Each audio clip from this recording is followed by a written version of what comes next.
কেমন আছো সবাই? আশা করি সবাই ভালো আছো আর তোমাদের ভালোবাসাতে আমিও অনেক ভালো আছি। তো আরও একটি নতুন ভিডিওতে তোমাদের সকলকে স্বাগত। তো এর আগের দিনকে আমি আলুর চোখা বানিয়েছিলাম, তোমরা অনেকেই বলেছো যে দিদিভাই আলুর চোখা রেসিপিটা দাও। তো সেই দিনকে তো আর দিতে পারিনি, তো আজকে আবারও আলুর চোখা করছি। তো ভাবলাম চলো তোমরা চেয়েছো আর দিয়ে দিই। তো এই দেখো এখানে হচ্ছে আলু, আর এই আলুটাকে শুধু আমি জাস্ট সিদ্ধ করে এই যে হাত দিয়ে মেখে নিয়েছি, এর মধ্যে আর কিছু নেই। আর এখানে আছে শুকনো লঙ্কা, তোমরা চাইলে শুকনো লঙ্কার পরিবর্তে কাঁচা লঙ্কাও ব্যবহার করতে পারো। আর এখানে পেঁয়াজ, একটু রসুন থেতো করে নিয়েছি, কাঁচা লঙ্কা কুচিয়ে নিয়েছি, ধনিয়া পাতা। তো এই দিয়েই হয়ে যাবে আলুর চোখা। আর কি আমি কিভাবে বানাচ্ছি সেটা তোমরা দেখে নিলেই ঘরেতে বানাতে পারবে। আর এটা কিন্তু খুব সুন্দর লাগে, আলু ভাতে মাখার থেকে আলুর চোখাটা কিন্তু খুব দারুণ স্বাদ হয়। তো প্রথমেই এখানে হচ্ছে আলুটাকে মেখে রেখেছি, এখানে বড় সাইজের 3টে আলু নিয়ে নিয়েছি। আর এখানে আমি এই শুকনো লঙ্কাটা দিলে কিন্তু তবেই কিন্তু বন্ধুরা স্বাদ হয়। তো আমি মোটামুটি 4টে শুকনো লঙ্কা নিয়েছি, তোমরা চাইলে কম বেশি করে দিতে পারো। তো পারলে দেবে শুকনো লঙ্কা একটা হলেও দেবে। তো এখানে আমি একটু লবণ দিয়ে দিচ্ছি, ঠিক আছে? তো স্বাদ মতো লবণ, যতটা প্রয়োজন অনুযায়ী লবণটা দিলাম। এখন লবণের সঙ্গে এই শুকনো লঙ্কাটা জাস্ট এইভাবে হাত দিয়ে, আর শুকনো লঙ্কাটা যেহেতু আমি যখন রান্না বান্না করি না গ্যাসের পাশে রেখে দিই, তাই এত সুন্দর মচমচে হয়ে যায়। তোমরা চাইলে ভেজেও নিতে পারো তেলের মধ্যে, সেক্ষেত্রে কোনো সমস্যা হবে না। আর আমি সবসময় গ্যাসের পাশে রেখে দিলে এরকম মচমচে হয়ে যায়। তো দেখো শুকনো লঙ্কাটা বেশ সুন্দর করে একদম লঙ্কার সঙ্গে ভালো করে ডলে নিতে হবে, যতক্ষণ ধরে বেশ সুন্দর করে মিহি করে ডলে নেবে। এই যে ডলে নিলাম। এখন এই আলুটার সঙ্গে একটু ভালো করে মাখিয়ে নিতে হবে। এবারে দেখো এই হাত না লাগাতেই হবে, ঠিক আছে? কিছু করার নেই, অনেকে হয়তো পছন্দ করে না, তো হাত লাগাতেই হবে। আর হাতের ছোঁয়াতে না ভালোবাসা। তো যাই হোক, এখন এই যে আলুটাকে সুন্দর করে এইভাবে, এখানে কিন্তু আমি কোনো রকম তেল ব্যবহার করিনি এখনও, আর এই মুহূর্তে তেলটা দেয়া যাবে না। তো এখন এই যে আলুটাকে শুকনো লঙ্কার সঙ্গে বেশ ভালো করে আগে মাখিয়ে নেব। আলুটাকে বেশ ভালো করে লবণ আর শুকনো লঙ্কা দিয়ে মেখে নিয়েছি।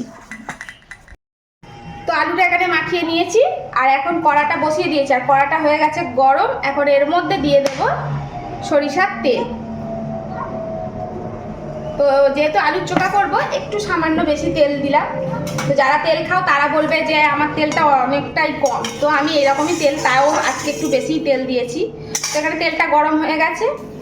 এখন এই তেলের মধ্যে এখানে একটু লঙ্কা কুচি আছে, কাঁচা লঙ্কা, তোমরা চাইলে দিতেও পারো, নাও দিতে পারো, বারবার বলছি, ঝালটা যে যেমন পছন্দ করো সেই অনুযায়ী দেবে।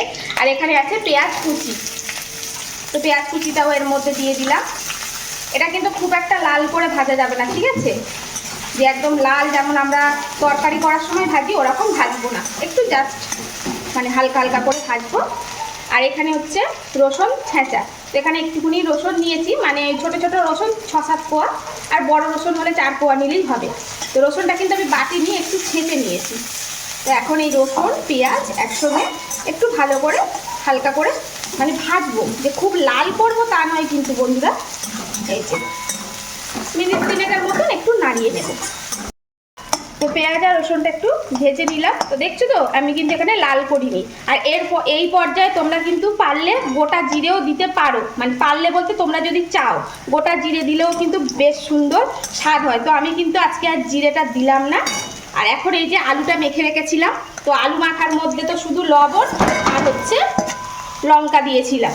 তো এখন হচ্ছে এই আলুটা এইভাবে এর সঙ্গে ভালো করে খুন্তি দিয়ে, এই যে, আর লবণটা আমি তখন চেকেই দিয়েছিলাম, লবণটা একদম পারফেক্টই হয়েছিল। এইবারে এর সঙ্গে এইভাবে খুন্তি দিয়ে একটু চেপে চেপে ভালো করে, যে এইভাবে নাড়াচাড়া করে, এইটাকে কিন্তু একটু সময় ধরে করতে হবে। আর এই পর্যায়ে গ্যাসটা কিন্তু একটু মিডিয়ামে রেখে দেবে, জোরে দেবে না, কারণ গলাতে না হলে লেগে যেতে পারে। আর এই দেখো এটা কিন্তু একটু সময় সাপেক্ষ, মোটামুটি ওই 5 মিনিটের মতন মিডিয়াম আছে এইভাবে এটাকে নাড়াবে। আর নাড়াতে নাড়াতেই একটা সুন্দর স্মেল উঠে আসবে, তখনই তোমরা বুঝতে পারবে আলুর চোখাটা হয়ে গেছে। তো এখন এটাকে 5 মিনিটের মতন এইভাবে কড়াতে এইভাবে নাড়াবো। আর হয়ে আসবে যখন, তখন বুঝতে পারবে একটা জিনিস, এটা কিন্তু কড়াতে আর লেগে আসবে না, ঠিক আছে? তো চলো এটাকে বেশ সুন্দর করে হালকা আঁচে এইভাবে নাড়াতে থাকছি।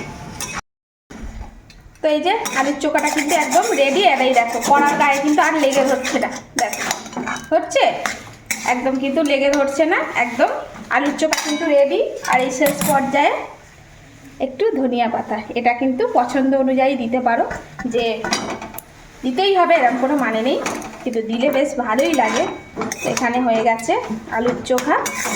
তো এখন এটাকে তুলে ফেলবো, চলো খেতে দিই। তো এই তো আলুর চোখা একদম রেডি। আর এখানে হচ্ছে ভাতও বেড়ে নিয়েছি, কারণ কর্তাও বার হবে, ছেলেও স্কুলে যাবে, দুজনেরই কাজ আছে আজকে, মানে ছেলে যাবে স্কুলে, কর্তার কাজ আছে। আর এখানে করেছি মুসুর ডাল। তো আজকে মুসুর ডালটা পেঁয়াজ সম্বার দিয়ে আর মটরশুঁটি দিয়ে বানিয়েছি। তো যাই হোক চলো, এইটাই হচ্ছে স্পেশাল জিনিস, আলুর চোখা। আলুর চোখা। আলু ভাতের থেকে আলুর চোখাটা এত দুর্দান্ত খেতে লাগে বন্ধুরা, কি বলবো। তো আমার কর্তা মশাই, আর এটা আমার ছোট কর্তা, আমার বাবা। কি গো ডাল দি? দাঁড়াও দাঁড়াও দাঁড়াও, তো আলুর চোখা দিয়ে আগে প্রথমে উদ্বোধন করি, তারপরে ডাল দিয়ে করবো।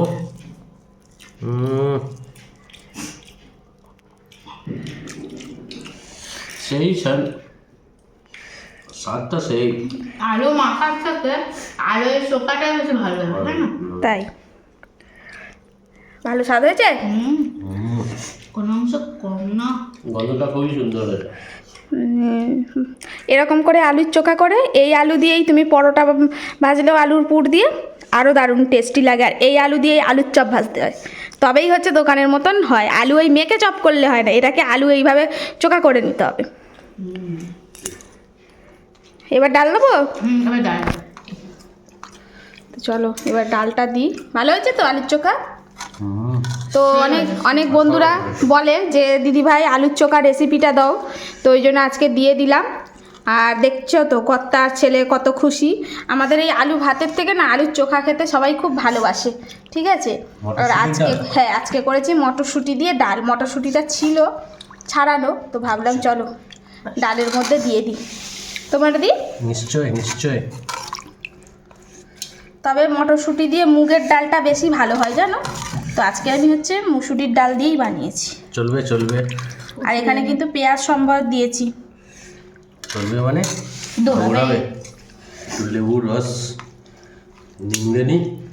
হ্যাঁ ডাল ভাত লেবু, ব্যাস রাজকীয় খাবার। রাজকীয় খাবার, তাই না? রাজা বাদশাহ ফেল হয়ে যাবে। তো এই তো আজকে আর একসঙ্গে খেতে বসতে পারলাম না, কারণ কর্তাও যাবে, কর্তার কাজ পড়ে গেছে, আসবে বিকাল হয়ে যাবে, আর ছেলে এখন স্কুলে চলে যাবে। আর ওই এখন আমি একা খাবো, আর এত তাড়াতাড়ি তো আমি খেতে পারবো না, ঘড়ির কাঁটায় ওই 10টা বাজে। কর্মই ধর্ম। তো আমি ভাবলাম ঠিক আছে আমি পরেই খাবো, ওদের খেতে দিয়ে দিই। তো আজকে ওই জন্য সিম্পল রান্নাবান্নাই করেছি। আর এই সিম্পল রান্না খেতেই কিন্তু ভীষণ সুন্দর লাগে বন্ধুরা। তো আলুর চোখা রেসিপি দিয়েছি, এবারে তোমরা বাড়িতে বানিয়ে করে খেয়ে বলো কেমন হয়েছে, তাই তো? নিশ্চয়ই অসাধারণ হয়েছে। আর এরকমভাবেই আলুর চোখা বানিয়ে তোমরা পরোটাও বানাতে পারো, আর এইভাবেই আলুর চোখা বানিয়ে আলুর চপ ভাজবে, একদম দোকানের স্বাদকেও হার মানাবে। তো চলো বন্ধুরা আজকে মতন আসি। টাটা। টাটা।